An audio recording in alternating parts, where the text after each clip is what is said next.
For a lot of guys, the biggest fear when it comes to dating, it's not actually about intimacy. It's that one single gut-wrenching moment of rejection. That moment you make a move and you just feel the vibe die. But what if it didn't have to exist at all? You know exactly what I'm talking about, right? The chemistry feels like it's there, the conversation is just flowing, and you feel that pull, that moment to escalate things. But then that fear just creeps in. The fear of saying the wrong thing, getting that cold shoulder, and totally killing the connection you've worked to build. Well, this explainer is all about navigating that exact moment, not by forcing your way through it, but by making it completely disappear. And here's the crucial point, the big takeaway. The problem isn't your desire for intimacy, it's the method. See, most men approach this like it's a transaction, a direct question that forces a yes or a no. But we're going to explore a completely different path, one that is all about connection and invitation, not pressure. All right, so let's start with the absolute core of this, the fundamental mindset shift. It's really about understanding the deep psychological difference between applying pressure and, well, extending an invitation.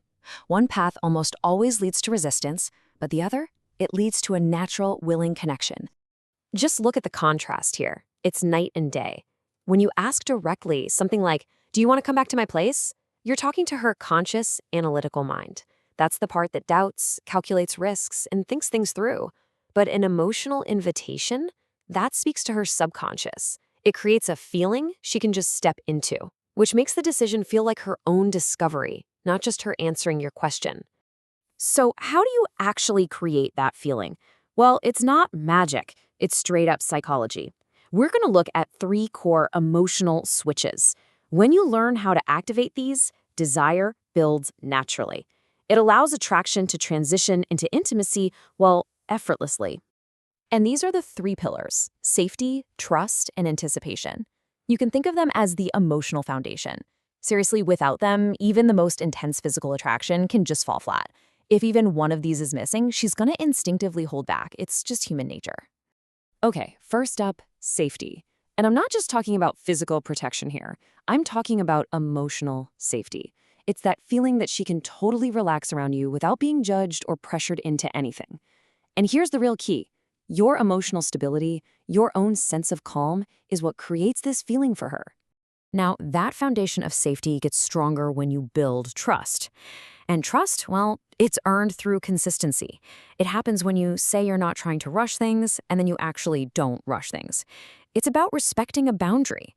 Maybe she says she needs to head home soon, and you just respond with a simple, "No problem at all," without making her feel weird for setting it.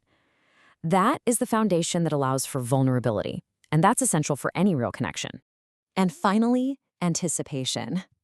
This is the spark. This is the chemical magic that makes intimacy feel electric. But here's the secret, and it's a big one. Anticipation isn't created by rushing forward. No, it's created by restraint. It's the tension in the space between what's happening right now and what could happen next. That's what makes her lean in, not pull away. Okay, so we've covered the why, the core principles. Now, let's get into the how. Let's bridge that theory into practice. These are real, concrete techniques you can actually use to activate those emotional switches and build attraction in a way that feels totally natural. Our first technique is something called the soft withdrawal effect. And I'll tell you right now, it's powerfully counterintuitive. In that moment of high chemistry, when every single instinct in your body is telling you to move closer, this technique suggests you do the exact opposite. I want you to imagine this. The conversation is intimate, you're sitting close, you can feel the connection. Instead of escalating, you just lean back slightly. You pause. You create a tiny bit of space. So what happens? Instantly, any feeling of pressure just vanishes.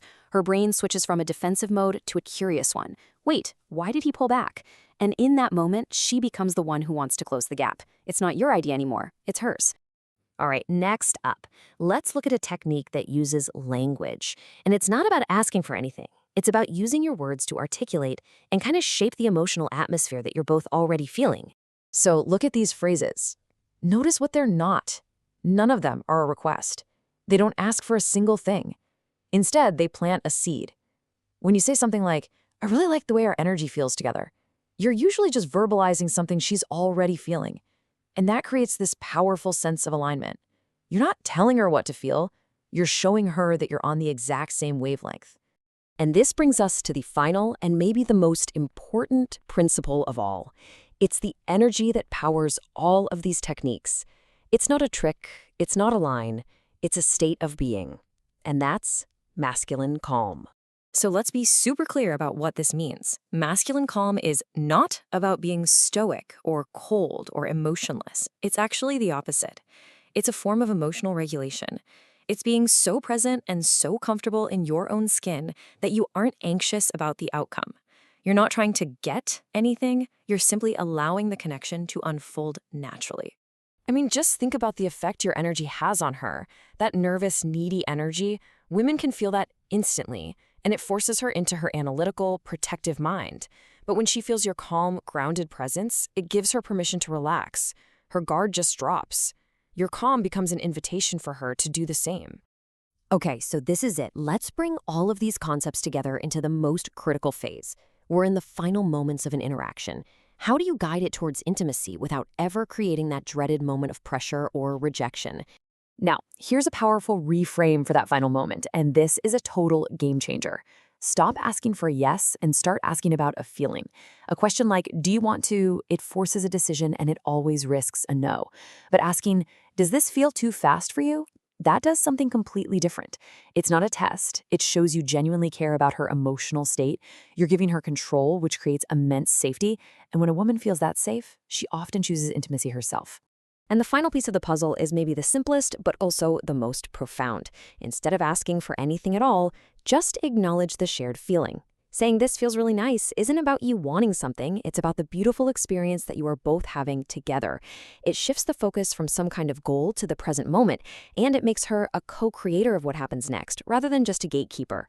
This really just sums up the entire philosophy. You remove yourself as the one doing the asking.